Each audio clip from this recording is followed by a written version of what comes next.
আসসালামু আলাইকুম, আশা করি সবাই ভালো আছেন। ভিসা ইনফরমেশন.com এর পক্ষ থেকে সবাইকে জানাই অনেক শুভেচ্ছা। আপনারা যারা আমাদের এই চ্যানেলটি নিয়মিত ফলো করেন তারা জানেন যে ভিজিট ভিসা রিলেটেড যে ফাইল প্রসেসিং এর কাজগুলো আমরা অত্যন্ত যত্ন সহকারে করে থাকি। সো এই জন্যই আপনারা অনেকেই আমাদের কাছে জানতে চান যে ক্যানাডার জন্য অ্যাপ্লাই আপনারা যারা করতে যাচ্ছেন বর্তমান সময়ে কোন উপায়ে অ্যাপ্লাই করলে আপনাদের ভিসা চান্সেসটা বেশি থাকে, বা অনেকেই ফোন করে জানতে চান যে ইনভাইটেশন লেটার দিয়ে অ্যাপ্লাই করব নাকি হোটেল বুকিং দিয়ে অ্যাপ্লাই করব। এটা নিয়ে একটা কনফিউশনের মধ্যে অনেকেই থাকেন। সো এই ধরনের কনফিউশনগুলো দূর করার জন্যই বেসিক্যালি আজকের ভিডিওটি করা, এবং আজকের ভিডিওতে একটু ধারণা দেওয়ার চেষ্টা করব যে বেসিক্যালি ইনভাইটেশন লেটারটা দিয়ে অ্যাপ্লাই করা কাদের জন্য জরুরি, বা কারা আসলে ইনভাইটেশন লেটার দিয়ে অ্যাপ্লাই করলে ভিসা পেতে পারে, এ ধরনের একটা ধারণা দেওয়ার চেষ্টা করব।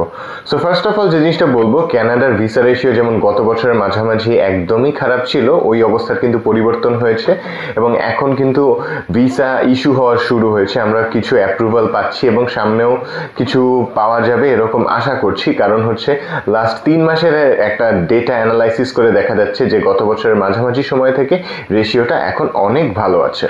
সো এখন মূল কথায় আসি, সেটা হচ্ছে আপনারা জানতে চান যে ইনভাইটেশন লেটার দিয়ে অ্যাপ্লাই করা কাদের জন্য জরুরি, এই ক্যাটাগরিতে আসলে কারা পড়বেন।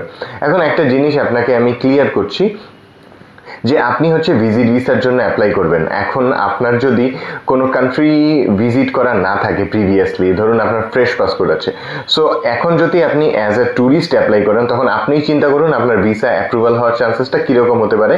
আপনি প্রিভিয়াসলি আপনার আশেপাশের কোনো দেশ ঘুরেননি, বাট আপনি এখনই হচ্ছে ট্যুর করার জন্য ক্যানাডাকে বেছে নিয়েছেন, সো তখন হচ্ছে ভিসা ভিসার একটু কনফিউশন হবে। সো সেক্ষেত্রে আপনার যে কাজটা করতে হবে, আপনি ফ্রেশ পাসপোর্টে অর্থাৎ ট্রাভেল হিস্ট্রি যাদের নেই তারা যখন অ্যাপ্লাই করবেন তারা ডেফিনেটলি একটা ইনভাইটেশন লেটার সহ অ্যাপ্লাই করবেন, কারণ তখন হচ্ছে আপনার ওই ট্রাভেল হিস্ট্রির কোনো ইম্পর্টেন্স থাকবে না। কেন থাকবে না? বিকজ ইনভাইটেশন লেটারে ইনভাইটি আপনাকে ইনভাইট করছে তার কাছে যাওয়ার জন্য, বা কোনো একটা উদ্দেশ্যে আপনাকে ইনভাইট করছে, সো পারপাসটা আপনার পারপাস অফ ট্রাভেলটা ফিক্স থাকলো। সো এক্ষেত্রে কিন্তু আপনি অবশ্যই ইনভাইটেশন লেটার দিয়ে অ্যাপ্লাই করবেন যদি আপনার পাসপোর্টে ফ্রেশ পাসপোর্ট থাকে এবং সর্বোচ্চ 2-1টা দেশ ঘোরা থাকে, তাদের ক্ষেত্রেও এই সেম জিনিসটা প্রযোজ্য। এখন ব্যাপার হচ্ছে কারা ইনভাইটেশন লেটার ছাড়া অ্যাপ্লাই করতে পারবেন।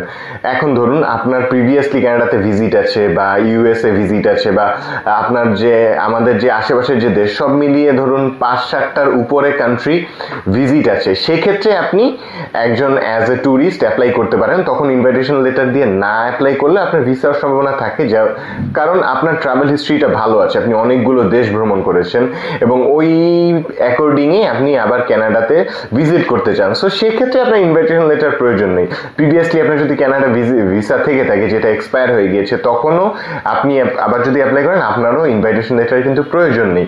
বাট ইনভাইটেশন লেটার দিয়ে অবশ্যই তাদেরকে অ্যাপ্লাই করতে হবে যাদের ফ্রেশ পাসপোর্ট বা সর্বোচ্চ 2-3টা দেশ ঘোরা আছে, তারা কিন্তু অবশ্যই ইনভাইটেশন লেটার দিয়ে অ্যাপ্লাই করবেন। বিকজ 2-3টা দেশ আর কোনো দেশ ভিজিট না করা মানে কাইন্ড অফ সিমিলার এখানে তাদের ক্ষেত্রে। বিকজ তখন হচ্ছে যে জিনিসটা করতে হবে, আপনাকে অবশ্যই ইনভাইটেশন লেটার দিয়ে অ্যাপ্লাই করতে হবে। সো এই জিনিসটা হচ্ছে আপনার পারপাসটা ফিক্স করবে এবং আপনার ভিসা হওয়ার ক্ষেত্রে অনেকটা উপকার আসবে।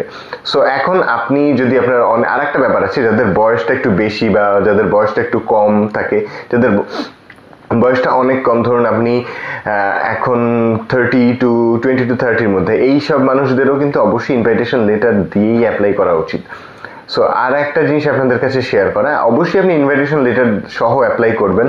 যাদের অনেক ট্রাভেল করা আছে তারাও চাইলে ইনভাইটেশন লেটার দিয়ে অ্যাপ্লাই করতে পারেন, তাহলে আপনাদের প্রোফাইলটা আরও স্ট্রং হবে এবং ভিসা পাওয়ার ক্ষেত্রে আরও অনেক সুবিধা হবে। সো বেসিক্যালি সবার ক্ষেত্রেই হচ্ছে ইনভাইটেশন লেটারটা প্রযোজ্য। আপনারা চাইলে আপনার ভিসাটা যদি এনশিওর করতে চান অবশ্যই আপনি ইনভাইটেশন লেটার সহই অ্যাপ্লাই করবেন। বাট যাদের কিছু ট্রাভেল আছে তারা চাইলে ইনভাইটেশন লেটার ছাড়াও হোটেল বুকিং দিয়ে অ্যাপ্লাই করলেও তাদের ভিসাটা নিশ্চিত করতে পারবেন। সো আজকের ধারণাটা এটাই দেওয়ার ছিল যে আপনারা কারা বেসিক্যালি ইনভাইটেশন লেটারটা সহ অ্যাপ্লাই করবেন। সো যারা ভিডিওটি দেখেছেন আশা করি এতটুকু বুঝতে পেরেছেন যে ইনভাইটেশন লেটারের ইম্পর্টেন্সটা আসলে কতটা ক্যানাডা ভিসা অ্যাপ্রুভালের ক্ষেত্রে। সো আজকের ভিডিওটি এতটুকুই। ক্যানাডা ভিজিট ভিসা রিলেটেড যে কোনো ধরনের সহায়তার জন্য চাইলে আপনারা সরাসরি ভিজিট করতে পারেন আমাদের অফিস, বা কল বা নক করতে পারেন স্ক্রিনে দেওয়া নাম্বারে। সবাইকে অনেক ধন্যবাদ।